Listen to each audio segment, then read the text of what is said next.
Algebra 1, Unit 1, Lesson 2, Operations on Rational Numbers. So in this lesson, we want to add and subtract rational numbers, and then we're going to multiply and divide rational numbers as well. So terminating decimals are a decimal that ends at some digit, so it stops at some point. It could be 20 digits, or 2 digits, or 1 digit, as long as it stops at some place. A repeating decimal continues on forever with the exact same digits in the exact same order. So if it's 1, 2, it has to be 0.12, 1, 2, 1, 2, 1, 2. If it was a 1, 1, 2, then it has to be 1, 1, 2, 1, 1, 2, 1, 1, 2. There can be digits at the beginning that don't repeat, but after it starts repeating, it has to be exactly the same ones. Rational numbers are any number that can be written as a fraction. So what does the set of rational numbers include? Well, it includes all 4 of these types of things. It includes the integers like we looked at before, like -3 and +3, 0, -7, +7, -2 million, +2 million.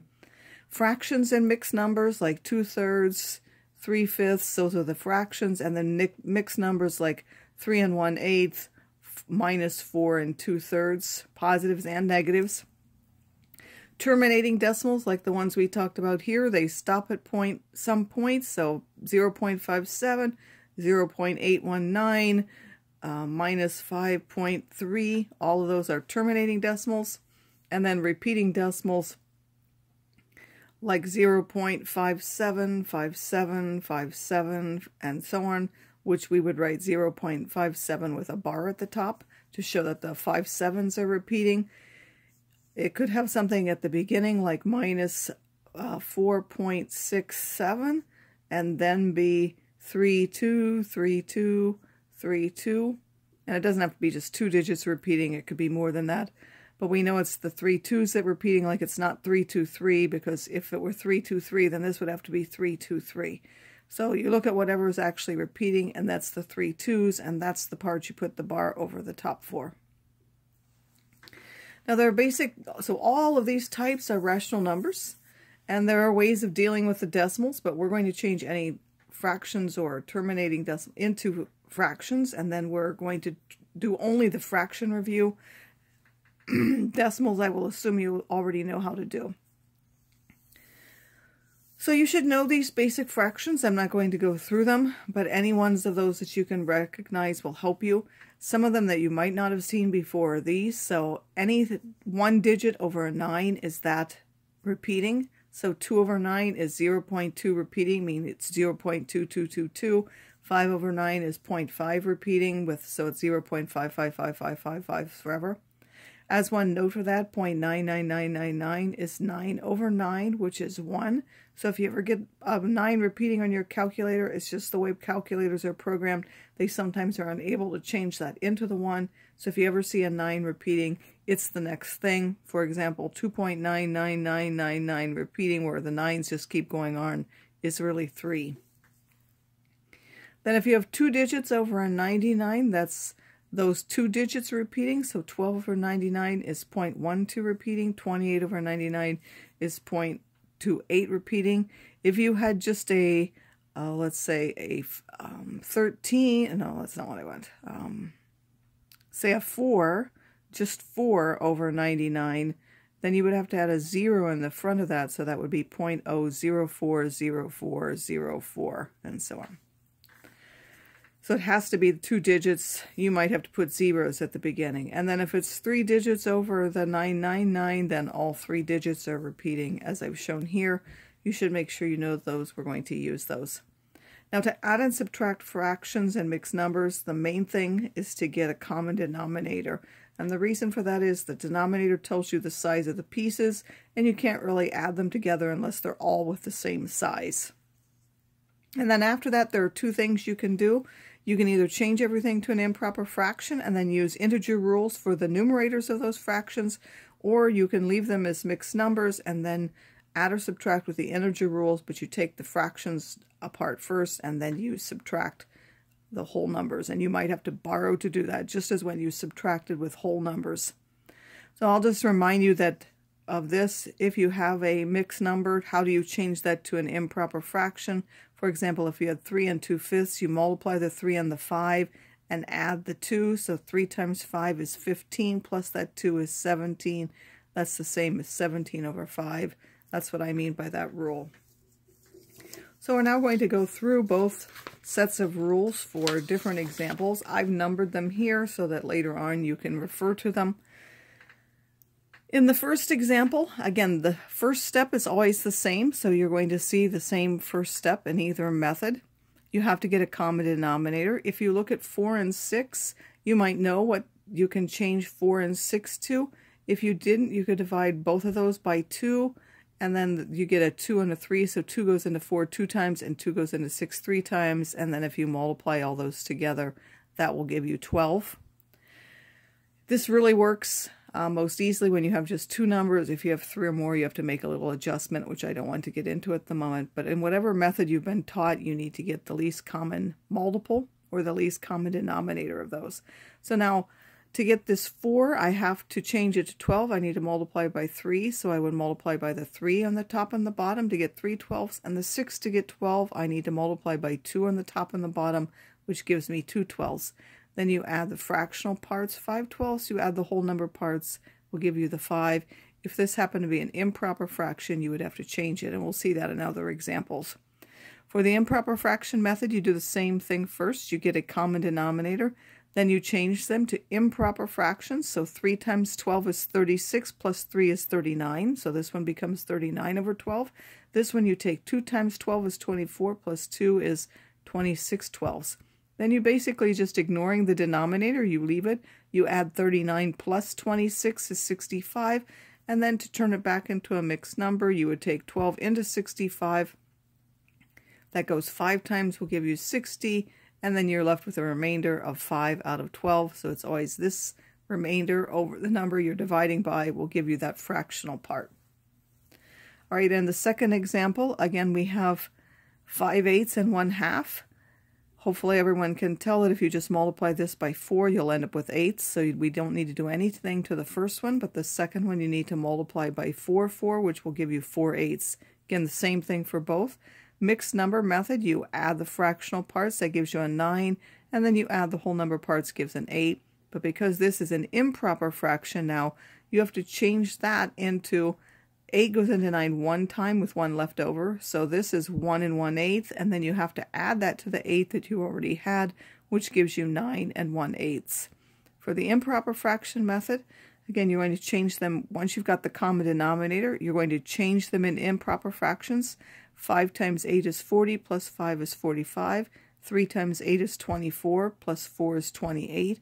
Then you're going to add the numerators, so that will give you 73. And then you have to take that 8 and divide into 73, which is 9 times with 1 left over, so that gives you 9 1/8. Remember again that sometimes one method might be easier than other. You might want to use a combination. You can stick with one method as you like. Now we're going to look at some subtraction. So the addition is relatively straightforward. When you've got minuses or subtraction involved, then you need to be a little bit more careful. So you have 3 1/4 and 2 1/2. Those you can both change to 4s. So we're going to multiply by 2 and 2, gives 2 2/4. Again, the same thing. For this one now, I want to take 2 away from 1. Well, I can't take 2 from 1, so I'm going to have to borrow to make that bigger. When I borrow from this 3, that gives me 2, and then it gives me how many fourths. So we're borrowing in fourths. It adds 4 fourths to that, so that will give me 2 5/4. If I were borrowing something with, and I wanted 8s, it would be 8 out of 8. If I wanted 13s, it would be 13 out of 13. So whatever the denominator is, that's what you're borrowing. And you'll actually end up adding this 4 and 1 to give you that numerator of 5/4. And then you can now take that 2 from the 5, that gives you 3/4, and 2 from 2 gave you nothing, so that just gives you 3/4. In this one, once you've changed, 3 times 4 is 12, plus 1 is 13, 2 times 4 is 8, plus 2 is 10, and then 13 minus 10 is 3/4. Those who are good with numbers, this may be something easy for you. If you're not so sure of yourself, you probably want to do the improper fraction method. For example number 4, you have 4 and 2. Again, we can change those to 2, so it's almost the same as this, but in subtracting 2 1/2, we're subtracting a bigger number than the one we started with. So we again multiply by this, we get our 2/4. And now the mixed number method says we have different signs, so we're going to subtract. So we're going to subtract the bigger and the smaller from the bigger, and then we're going to use the sign of the bigger one because this, well, if you change the minus to a plus and then change the sign, whether you write that or not, then you're going to subtract them like this. It's always the bigger minus the smaller, and then you use the sign of the bigger looking one, which is the 6 out in front. And now I can take 1 away from 2 is 1, and then 3 from this gives me the 3. And then finally I put that minus back in the end. For the improper fraction method again, you get the common denominator. Then 3 times 4 is 12, plus 1 is 13. 6 times 4, 24, plus 2 is 26. Again, I'm going to basically ignore the denominator. Now I'm going to use my integer rule for this part. 13 minus 26 is the same as 13 plus minus 26. Different signs, so I subtract them, gives me 13, and I use the sign of that larger looking one, gives me a minus 13 over 4. And then I still need to take 4 into 13. That goes 3 times to give 12 with a remainder of 1. So I get minus 3 and 1/4. For the fifth example, the mixed number method, 3 2/3 minus 7. I am now going to use the integer rules. So there's no real denominator there. I'm going to different signs, so I'm going to subtract. Again, it's the bigger minus the smaller. And then I use the sign of that bigger one, which is the minus for the 7 out in front. Now I want to take 2/3 from nothing. I can't really do that, so I have to think of this as being 6 3/3. So when I borrow that 1, remember I get however many of these. If I'm doing thirds, and I get 3/3. If it were fifths, it's 5/5. And now I'm going to take 2 from the 3 gives me 1. 3 from the 6 gives me 3, and then I have that minus sign out in front because the minus was the larger one. For the improper fraction method, you need a denominator of 3, so 3 times 3 is 9, plus 2 is 11/3. Now this one doesn't have a denominator. If you need to, you can put a 1 at the bottom, or you just say, well, what number do I divide by 3 to get 7? And that's 21. So 21 divided by 3 is 7. Or you do 7 over 1 and then multiply the top and the bottom by 3. Then you're going to use 11 minus 21. So 11 minus 21, different signs, so I subtract. That gives me 10, and then I use the sign of the bigger one, which is the minus, and then I need to divide the 3 into the 10, goes 3 times with 9, remainder 1. So that's 3 1/3, and because this was minus, this will be minus out in front.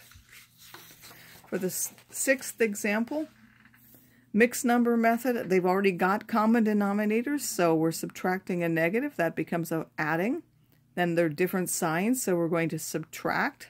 And then I'm going to use the sign of the bigger one. That will be the minus out in the front in the end. I can't take 7 from 4, so I'm going to borrow 1 from here and make that 7. And when I borrow them, that's 9/9. That 9 and that 4 gives me 13/9.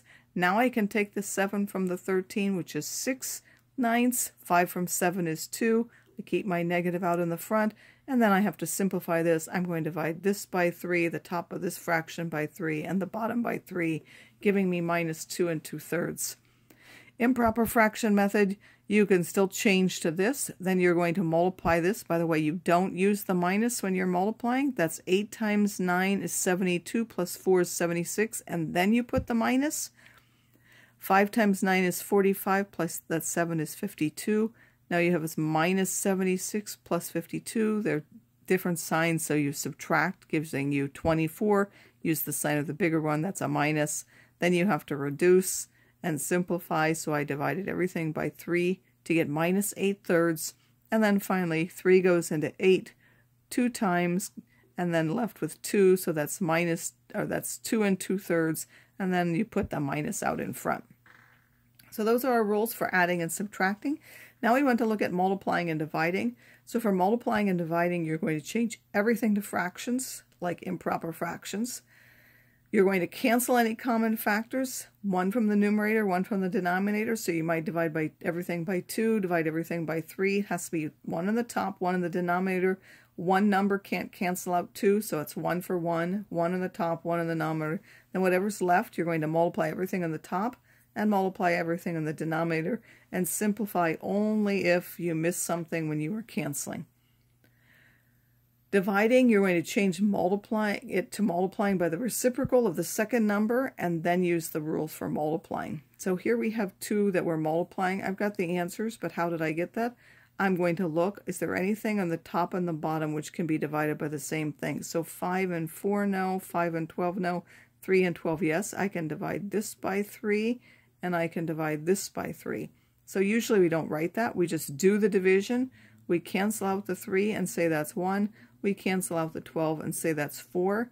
Then 5 times minus 1 is minus 5, and 4 times 4 is 16.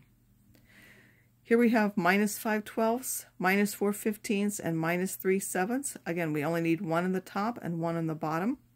So I have 12 and 4. They're both divisible by 4. So I'm going to divide this by 4, gives me 3. Divide this by 4, gives me 1. Then I have 5 and 15. I can divide each of those by 5. I divide 5 by 5, gives me 1. 15 divided by 5 is 3. And then finally I have a 3 and a 3 here. I divide each of those by 3, gives me 1. On the top I just have minus 1, and minus 1. So 1 times 1 times 1 is 1, and then there are 3 negatives, so the final answer will be negative. And the numbers on the bottom are 3, 1, and 7. 3 times 1 times 7 is 21. So that will be minus 1 over 21. If you have mixed numbers, you have to change. Again, remember, when you have a negative, you do not multiply that as part of it. It's 2 times 9 is 18, plus 7 is 25. Then the minus is just put out in the front. 4 times 5 is 20, plus that 4 is 24 over 25. Now you want to cancel common factors, so 25 and 5 have a 5 we can divide by. 9 and 24 each can be divided by 3. Then you're left with 5 times 8 is 40, 3 times 1 is 3, and then you have to take 3 and divide it into 40. Here it goes 1 time, that gives us 10, I get 3, 9, that gives me 1, so it's 13 and 1/3, and again that minus out in the front is just placed there in the end. If we have negative and we have a division, I'm going to change these now to improper fractions, so I skipped some of that. That was 3/9. Actually, I didn't do that first, I did it second. Sorry, you don't need a common denominator, ignore me. I'm going to first change these to improper fractions. Again, the minus is not used. So 2 times 9 is 18, plus 4 is 22, so you have 22 over 9. And then 3 times 3 is 9, plus 1 is 10. Now I'm going to change the division to multiplication. The first fraction stays the same, and the second one you take the reciprocal of. So instead of 10/3, you put 3/10. Then you're going to use the same rules that we did up here. We're going to look for what we can divide by. I can divide this by 2 and this by 2, and then I can divide this by 3 and this by 3. Remember, 1 on the top, 1 on the bottom. Then 11 times 1 is 11, 3 times 5 is 15, and there's a minus here which is carried over in the end. There was only one minus, so we get a negative number in the end.